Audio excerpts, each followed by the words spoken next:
Hello, beautiful angels. It is Olivia Grace, and I'm back with another video for you guys. And today I am doing kind of a basics when it comes to law of assumptions for beginners, because the law of assumption has a lot of these like abbreviated terms, and for people that are new, you probably are like, I don't know what that is, because it's very specific to the law of assumption and not really talked about much in like law of attraction, even if you've been into manifestation. So I want to just give you guys kind of like a little dictionary of what all these terms mean and what they are, and give you little examples of them. And I also will write these at the description so you guys can have them as well. But these things are pretty important when it comes to understanding the law of assumption as well. So yeah. And then one thing I want to say too is that most of these are not like the law of assumption, which will be the first thing, LOA. Some people use it for law of attraction. Some people use it for law of assumption. But the law of assumption is coined by Neville Goddard.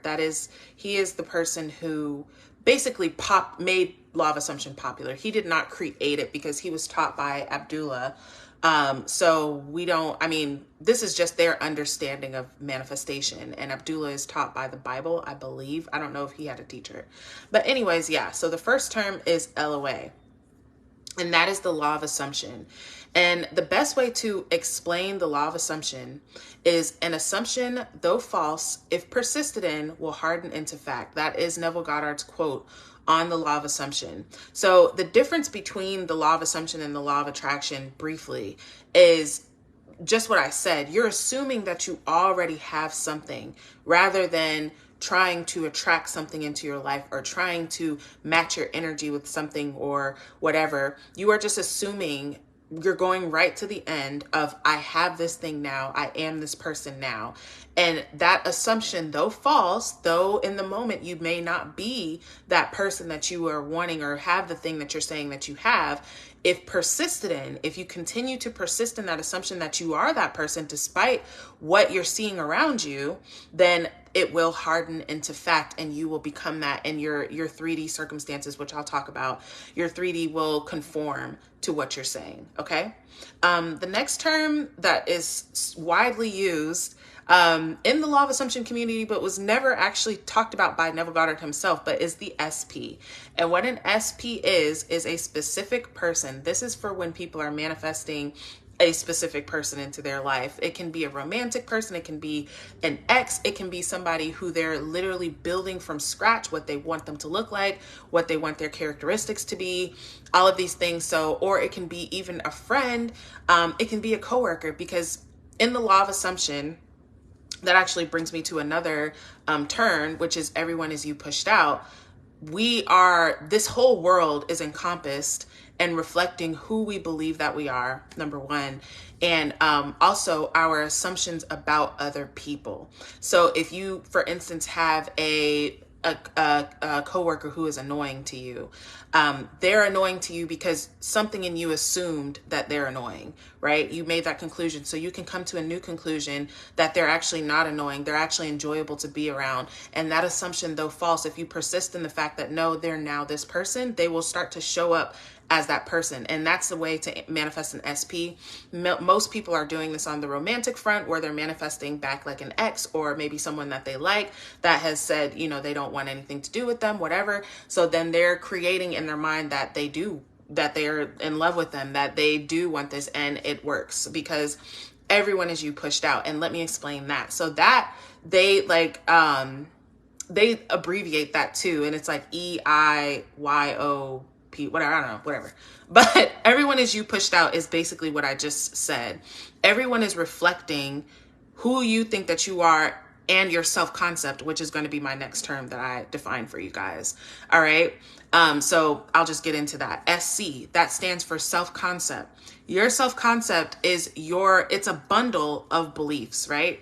All right, my bad. My phone's always ringing and I forget to put it in do not disturb.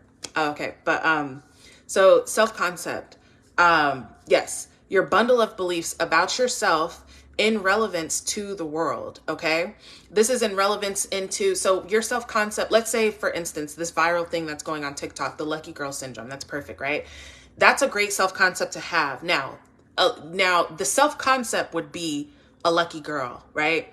But there's a bundle of beliefs that comes into the package of what a lucky girl is, right? So that's going to mean that things work out for you very easily. That's going to mean that maybe you have a lot of money. That's going to mean that, like people, like bad things just don't happen to you. Like if, I don't know, a piano falls out the sky, it's going to fall 2 seconds after you walk past that space because you're too lucky and kind of protected to have anything. Like there are certain beliefs, like people are going to go out of their way for you. Now on the flip side, a lot of people have a negative self-concept, right? Where they believe that everybody is out to get them. And so they're going to come across people that are out to get them. They believe that everybody is not trustworthy. So they're going to come across people that are not trustworthy.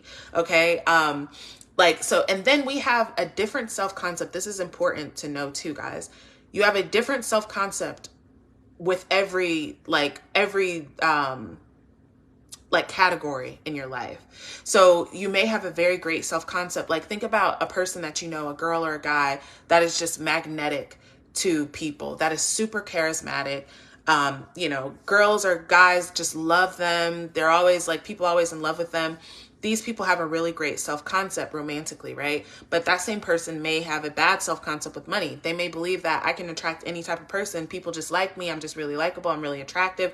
They may have that self-concept, but they may also have the self-concept that, they never have any money, or, they're always broke, or they're always going to be broke, or whatever. So your self-concept is basically your bundle of beliefs that forms who you believe that you are and how the world interacts with you. Okay. So like I said, your self-concept directly affects everyone as you pushed out, because maybe some people have a self-concept that they're unlovable or unlikable. People just don't like them or whatever. Right. So if you have a self-concept like that, then, and everyone is you pushed out, everyone is your self-concept basically manifested into these people that are in your realities, like dreams, right? Because the people in your dreams are different yous. They're different parts of your subconscious manifested as dream characters. It's the same thing. Like real life and dream life is so similar. But anyways, we're not going to get all into that right now. But yes, so if you have a self-concept that is, I know for me, I had a self-concept that people were weird. Like I had an assumption about and that I was unlikable, which is like funny because I have like a lot of evidence to like go against that. But I had this because I felt that I was unlikable, I also had the assumption, that built-in belief, that people are weird, people are wishy-washy, people. So in my experience, I would attract a lot of people in my friends in my life that would prove to be wishy-washy or prove to be weird, but I had to be able to come aware of that in myself, because a lot of the time we are projecting, we're projecting our self-concept and blaming everybody. And this is pretty much everybody in the world, right? We're mad at everybody else for not being the way that we want them to be, and not being, the kindest version, or not treating us right or whatever. But they are only in the role that we place them in. Okay. Everybody is in the role that we place them in. And for a long time, we are doing this unconsciously. We are placing people in roles unconsciously. We're placing them in roles based off of our self-concept, basically, that bundle of beliefs. So again, being unlikable, if you believe you're unlikable, you're going to attract people that validate that into your life, and you'll be mad at them, but they're only just being the role that you put them in. Okay. So that's enough on self-concept. I guess I need to make a video on self-concept. Now a 3P. A 3P is a third party, and this goes hand in hand with the SP community, because some people, their ex has moved on to somebody else, or their crush maybe is with somebody else or whatever, and they call that a third party, basically like an unwanted person that is in their reality or whatever. So that's what a third party is. BBL, okay, birds before land. I actually had an epiphany, because I always knew what birds before land meant, but I did not conceptually know why did they use that like that, but it came to me as I was thinking about making this video. Okay, for instance, if you are well, let me just say what birds before land means. So let's say if sailors are out on the sea and they are trying to find land, maybe they're explorers or whatever, they're trying to find land. A sign that land is near, even though they can't see the land yet, they will start to see birds, okay?